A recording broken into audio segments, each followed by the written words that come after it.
Hey everybody, Bob Stafford here, Trainmaster Bob. And today I wanted to share with you a map. I bought this map 15 years ago, maybe more, from Bill Sheppard. And it's a map that was produced originally by the Erie Railroad in 1920, showing the location of all the different collieries and washers and mining operations in the Wyoming and the Lackawanna River valleys of the Northern Anthracite Field. And the map was last revised, it shows as February of 1939. And in the past, I've gotten this map out. I could put part of it out over the kitchen table and look at little bits of it. I tried rolling it out on the floor one time, weighting it down and crawling my hands and knees and looking at it, but that just wasn't something I could do every day. So anyways, my son Ladrick was over here and he helped me, and we took this map and we mounted it up on the wall in my railroad room here so I could get a good look at it.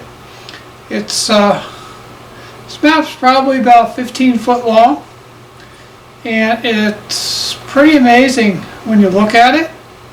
So I'm going to take the camera off the tripod here and I want to try to show you some of this map and just get a feeling for what was once there. I mean, there was so much there, and today there's nothing. There's nothing in the valley left at all as far as coal mining goes. The Knox flood of 1959 flooded all the deep mine shafts out and closed the industry down. And there's no breakers left. All the breakers have been tore down and scrapped. I mean, no one decided to keep anything for historical reasons. It's all gone. So let's go take a look at once was. To give you an idea what this map covers, it starts at Forest City, which is where the tracks of the D&H and the Erie combined, climbed out of the valley and went up towards Struka Viaduct. And then the map comes all the way through the valley, Carbondale, down to the Scranton,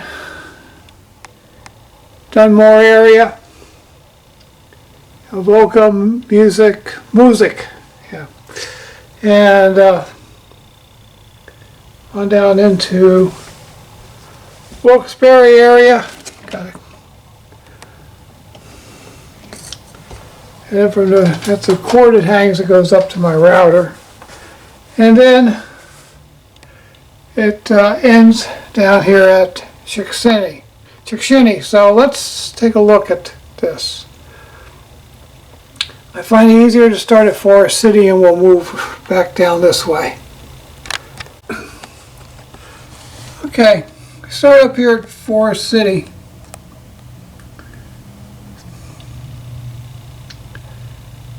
And we get an idea here of the extent of the Carbondale yards of the D&H. And they were huge. Today there's not much there. Then just down below them was the Mayfield yard of the New York, Ontario and Western, one of the first Class 1 railroads to be abandoned. But then we start to just look in the whole Carbondale area here. You can see where there is a series of branch lines that went out to various breakers. By 1939, some of them had been cut back, you see by the dotted lines. Then as you follow the Lackawanna River down through Archibald, we come over here to the Winton area. And there is quite a combination of different lines here in the Winton area. And it was a maze of track in here. But here's the most interesting thing that I found on here.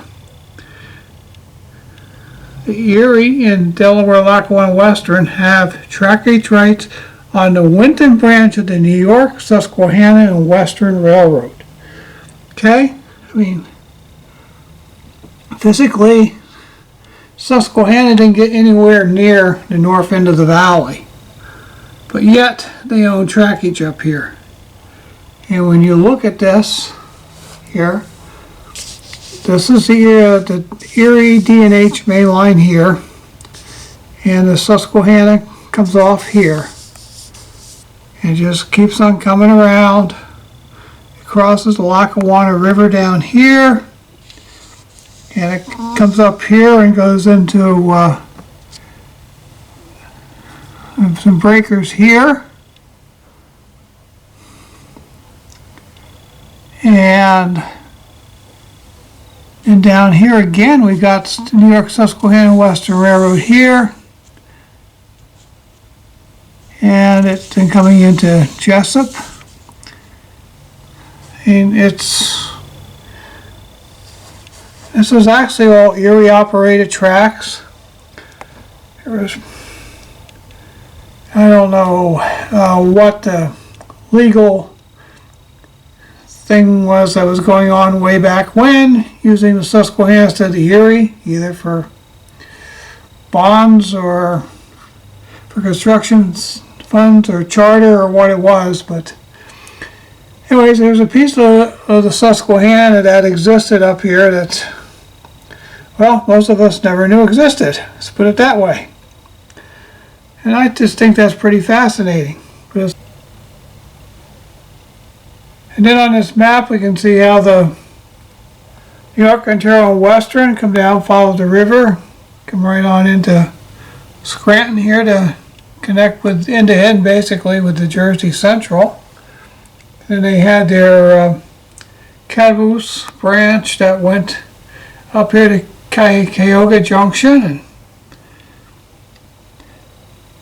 it went underneath the Lackawanna, went down the side of the mountain, went way down,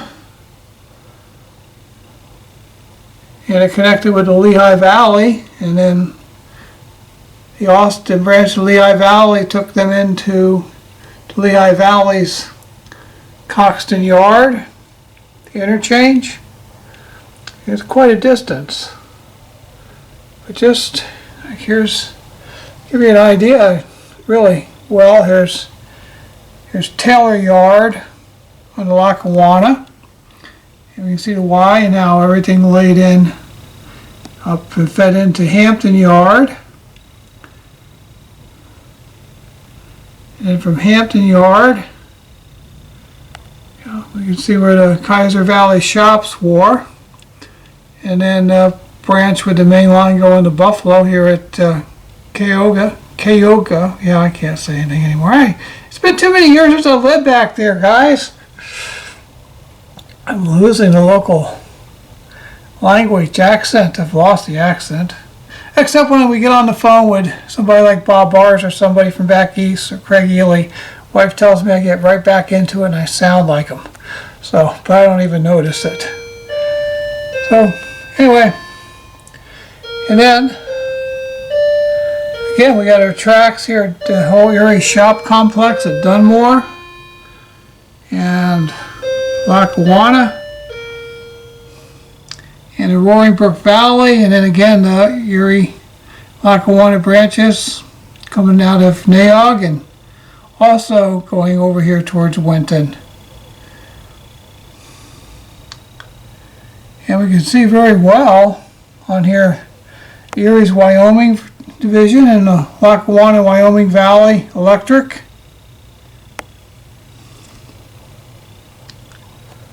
You know, we got the Bloomsburg branch following the river.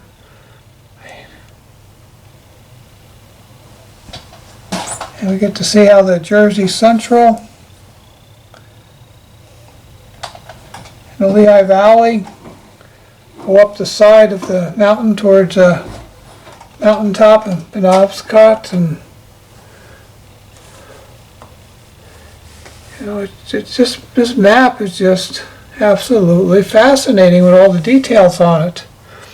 I don't know if Bill still sells these or not, but if he does, man, get yourself one if you had any interest in the coal fields of the northern coal fields in the Lackawanna Valley, the Wilkes-Barre area. And we can see here at Ashley how everything of the Jersey Central fed into Ashley. Now, what I find very amazing looking at this is I never realized how extensive the branch lines of the Jersey Central were down in the valley here.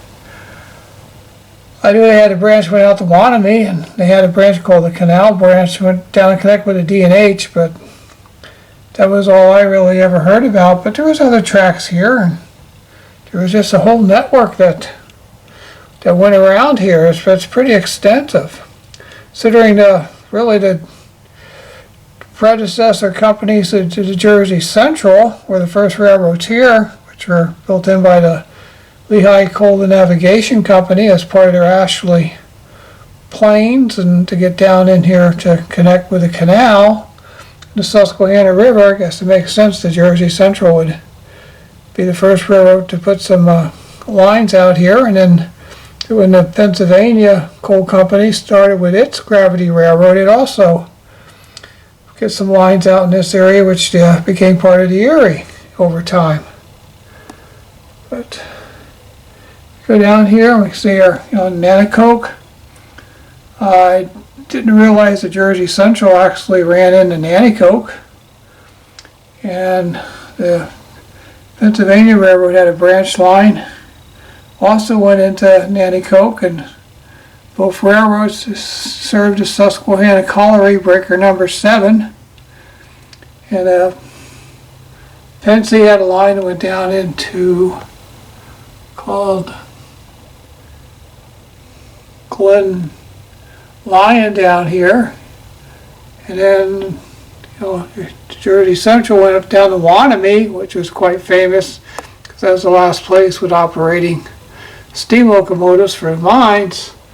But it even went down to a town called Lee, which I was never familiar with, and it doesn't show any mining operations there, so I'm not sure what was at Lee that the C&J went down to serve.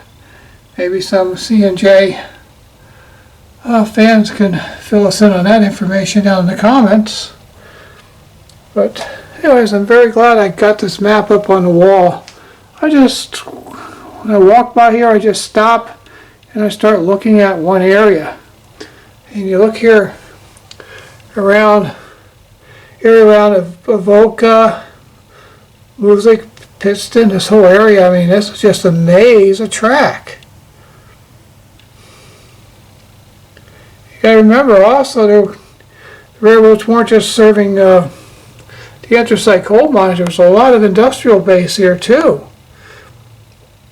There was the textile industry was very big.